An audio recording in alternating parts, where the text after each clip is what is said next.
I've never been to hell. Nobody has. And nobody was in the fire with Shadrach, Meshach, and Abednego. But I think that furnace that they put those Hebrew boys in was the exact place I went when I had that medication. Oh my days. It was hot.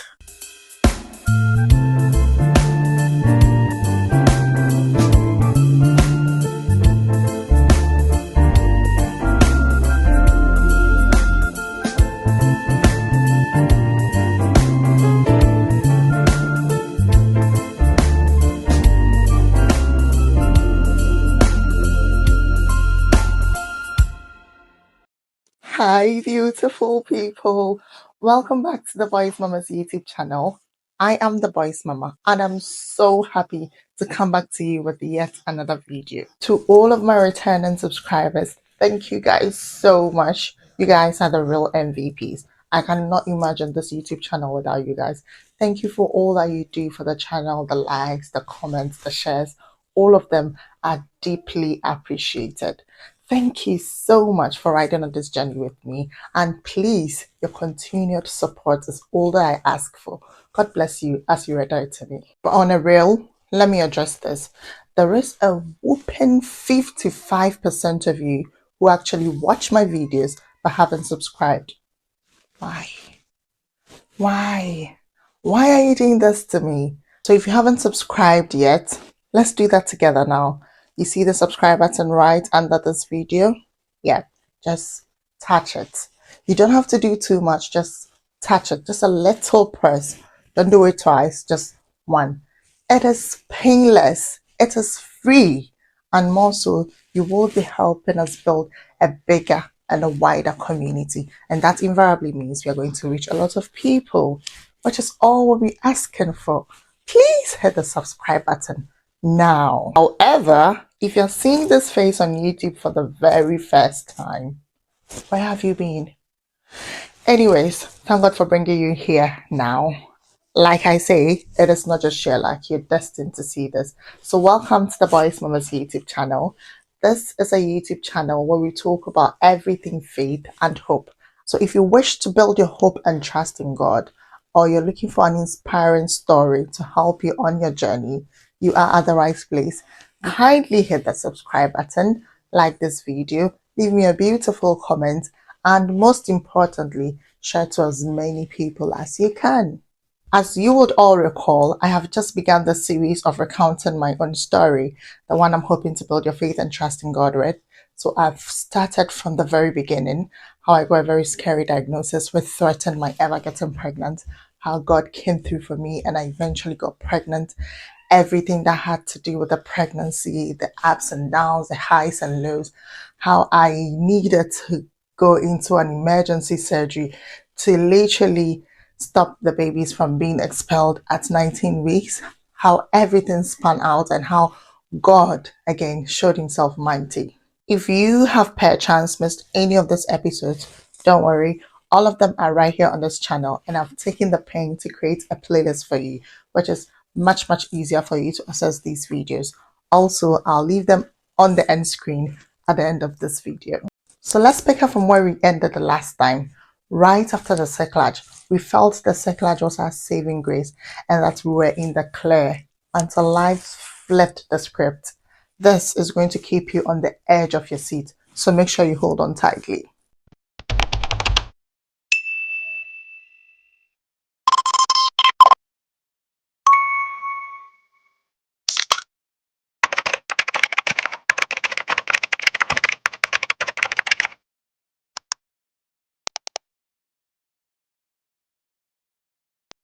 Pregnancy is a beautiful journey, no doubt, but it doesn't always follow the map. It teaches you that joy and fear can actually cohabit in the same heartbeat. It certainly doesn't come with any guarantees, just faith and a whole lot of surrender. No matter how prepared you are, pregnancy always finds a way to surprise you, and it certainly did with me. So as I explained in the previous video, after the Cerclage, I had to go to the hospital to be scanned every week. But after a while, they were happy with the progress and they began to space it to twice a month. So we continued to have the bi-monthly scans for until around 24 weeks. And the doctor said they were quite pleased with what was going on. At least there wasn't any form of retrogression. And so they discharged us from the Cerclage scans with the assurance that even if the boys decide to come at 24 weeks, it is a viable age. On the day of the last scan, I mean the last Cerclage scan, one of the doctors said something. Let me quote, "It's amazing how the Cerclage has stayed in place up till now."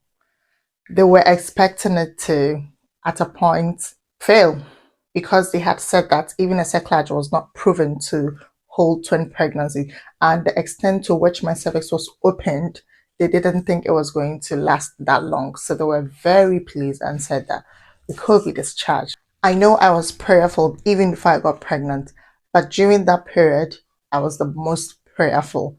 I prayed. I made promises to God. I made a pact with God. I made covenants with God. I promised God a certain amount that if He helps me carry the boys to at least 38 weeks, I would give that amount as a form of thanksgiving. And I was so sure because everyone who had made a covenant with God in the Bible always got what they wanted. So I was so sure that at least I was going to carry the boys to 38 weeks. Also, Psalm 25 verse 3 says that no one whose hope is in the Lord shall be put to shame. I was holding on to this quotation like my life depended on it. So I was certainly sure that at least 38 weeks is what I was going to carry the boys up to. Having all those bi-monthly scans was really exhausting. It kept everybody knackered throughout the whole journey. And so when we were finally discharged, we were exceptionally happy. At least we can get on with our lives. And my husband could take out time to help with the funeral arrangement and properly mourn his dad who had just passed away. If you would remember, in the first video, I explained that every normal pregnancy has two scans. That is the dating and the anomaly scan. So because we were plunged into bi-monthly scans because of the Cerclage, we weren't going for the normal routine scans. You should also remember that I said in only high-risk pregnancies like twin pregnancies, you will be offered to take more than two scans, which was same in my case. So on one of such routine scans, the sonographer was measuring the height and weight of the boys, and she said that their weight was a bit low for their date and they were quite low on their percentile. I mean, the graph that they do, the plot on a graph to see where they are going. And they said that they were quite low, I mean, very low on their percentile. Not another setback, I told myself. I was so worried. But the sonographer reassured me and said that they still had time to grow and that twin babies are not as big as their counterparts single babies. So I shouldn't worry, even though it's a bit worrying because they are quite low on where they're supposed to be. There's still room for them to get bigger because obviously it wasn't time for me to give birth yet. Another thing that was mentioned was the fact that twin one's head had really descended as if it was ready to come out. Like when a baby is ready to come out of their womb, their head usually descend very well. And twin one's head had really descended, like it was ready to come to the world. What at all is happening to my babies? I mean, there were so many setbacks and I was so worried. Again, the sonographer told me that they could change their position anytime, and so I didn't really have to worry because they always do the turning and kicking, so they could change their position anytime. But that did nothing to allay my fears. I was so worried. At this point, I want to address the topic fear. Fear is our greatest enemy as Christians.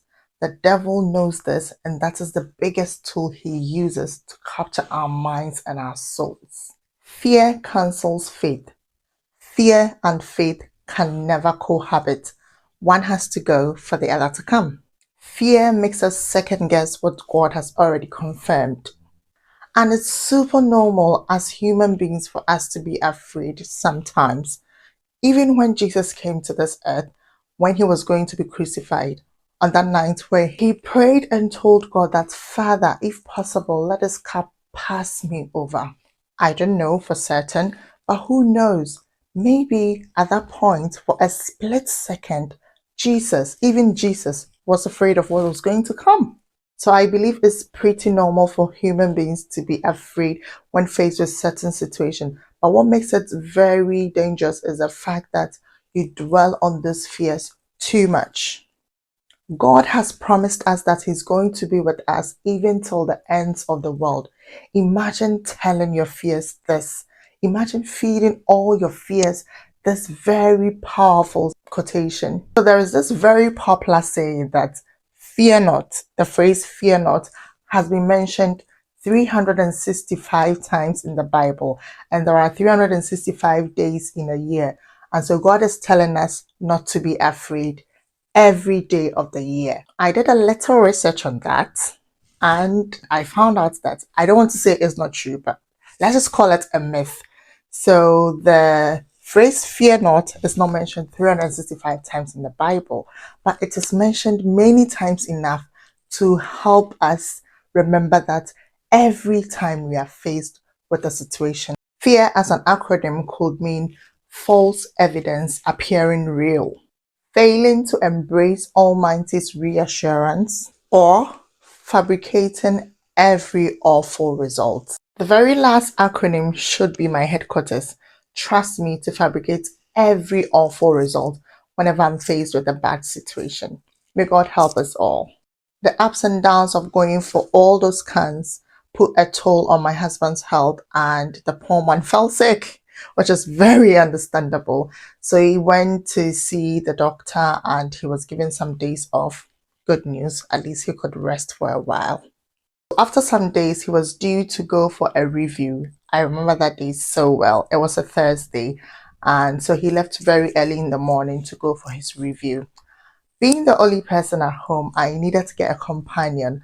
And who better than Jennifer's Diaries, my all-time favorite TV series. I cannot count how many times I have rewatched that series right from the first season.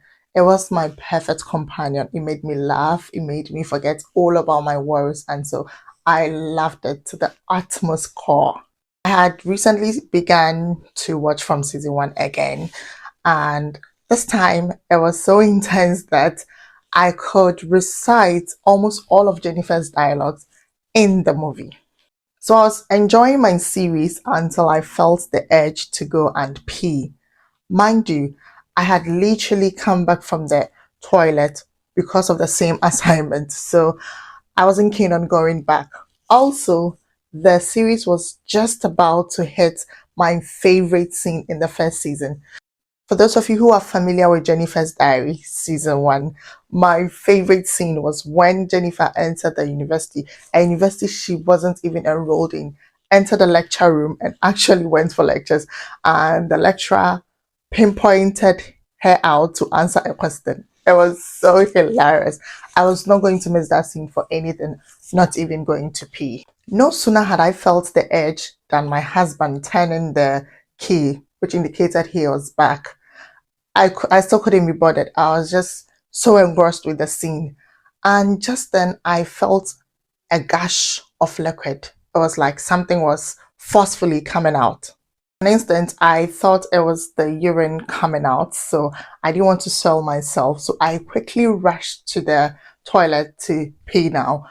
And just when I got there, I realized that this is a different kind of urine. It had vapor in it and it was a bit warm. Then it dawned on me, my water had just broken. I gave out a loud cry and my husband came rushing. Before I could explain what was happening, tears started flowing down my cheeks. I couldn't say anything. After a few seconds, I could finally find my voice and I told him I think my water has just broken. And before long, we were in a car on our way to the hospital. At the hospital, the midwife examined me and confirmed that it really was the water that had broken, and that is a big sign of labor. So we lived in Peterborough at the time, and the hospital there, the city hospital, wasn't equipped to take care of babies born at that age. So we're told that we needed to be transferred to a bigger hospital. We're given options of the bigger hospitals around, but we're told that it would all depend on the availability of beds and who is willing to take us. And our biggest setback was the fact that neither of the hospitals they mentioned was anywhere close to where we live. I think the closest was about an hour and a half drive away. I was started on an antibiotic course just in case to prevent any form of infection because the membranes had ruptured and it means that the babies were at risk of being infected with whatever infection. Any opportunistic infection could just harm them. So that's why I was started on the antibiotic course. I was also given this very painful injection. I don't know why I can't seem to remember the name of that injection. It was really painful. And I was supposed to have it once every day, I think for 3 days. Yeah. So they started with me on that day, and it's one of the most painful injections I've ever had in my life. So finally, we got a bigger hospital which was ready and willing to accommodate us and the babies, which was Cambridge University Hospital. That was a 2-hour drive from where we lived. How were we going to cope? How was my husband going to juggle between coming to the hospital every day and coming back home? And most importantly, what were we going to eat there? Because I'm no sucker for British food. So that was one of our biggest worries. But you know what they say, before you think, God has thought. God had already prepared a place for us. He had already prepared people. He had already set plans in motion so that we were well taken care of. It's this story that's recounted in 1 Kings chapter 17, verse 2 to 16, which basically talks about how God sent Elijah to a mountain to do his bidding. A mountain, a very secluded mountain. And he was thinking about how he was going to eat, how he was going to drink water, and God had plans. God sent a raven, which is so very rare, to bring Elijah food twice every day. In that same way, God had prepared our own ravens there in Cambridge to our utmost surprise. I'd want to dedicate a special episode to our ravens, in inverted commas, on how they allowed themselves to be used by God to bless our lives. May God bless all of you so much for all that you did for us. It goes to buttress the point that God made in Matthew chapter 6, verse 20 says that, look at the birds of the air. They don't sow, they don't reap, they don't harvest, but your heavenly Father takes care of them every day. Are you not of more value than the birds of the air? We are human beings who are created in the image of God. So we are certainly of more value than the birds of the air. So if he knows how to take care of even the birds of the air who don't do anything, how much more we human beings were created in his own image, in his own likeness. He continues to ask, which one of you is able to add a cubit meter to their stature by worrying? Worrying is of no use. God has always got you covered. So when we got to Cambridge, we were offered another scan just to see what was going on. And they did confirm that the membranes had ruptured. Unfortunately for me, the boys had 2 separate sacs and it was twin one's membrane that had ruptured. A little backstory, I had always wanted identical twins, and identical twins meant that they were going to be in the same sac. So imagine God had obliged me and given me identical twins as I wanted, and they were all in the same sac, and the membranes had ruptured. So it wouldn't have put only one twin at risk, but both of them. God is always wise. We just need to accept what he does for us because he knows best. So the doctors told me that even though I had lost a lot of liquor, which is the water surrounding the babies, which protect them from all opportunistic infections and all of those things, which is contained in the membrane. So when the membrane is ruptured, I lost a lot of the liquor. But the remaining, even though it wasn't too much, was going to be able to hold the twin for some time. So the plan was to delay labor as far as possible. So that was what they were intending to do. So I was going to be under observation for a while and they would make sure that labor hadn't set in. And if for a while nothing happens, that I could be discharged. This was the dawn of a Friday, so I was going to be observed over the weekend, and if nothing happened, I was going to be discharged on Monday. I was observed for some few hours and I was moved from the labor ward to another ward because there wasn't any other sign of labor setting in. Friday came to an end, uneventful, and we were so happy, sang praises to God, and prayed that it stayed that way for a very long time. Then came Sabbath. We went through the Sabbath with high hopes, and thankfully, there wasn't any sign of labor. And at the end of the Sabbath, we did our Vesper together. And after a few conversations here and there, we drifted to sleep. In the middle of the night, I felt this very sharp pain, but I didn't really think of it that much because it just went as soon as I felt it. I mean, it was insignificant. That's what I thought to myself. But the pain came back, this time sharper. So I paid attention. I woke my husband up. He was just sleeping in a recliner chair just by my bedside. So I woke him up and told him about the pain. We rang the bell and the nurse brought paracetamol, which lessened the pain for a while. And then the pain came back again, this time stronger. We called again and she brought another painkiller codeine. So she added the codeine to the paracetamol. Still wasn't working. Then she said, this could be labor setting in, so I think we need to get the consultants involved. I was like, no, it can't be labor. I was only 26 plus 6 weeks that day, I mean, on that Sunday. The consultant came to see me and she also confirmed that with the way the pain is going, the structure of the pain and how recurrent it is and how the duration is shortening, it's definitely labor. So I needed to be transferred to the labor ward.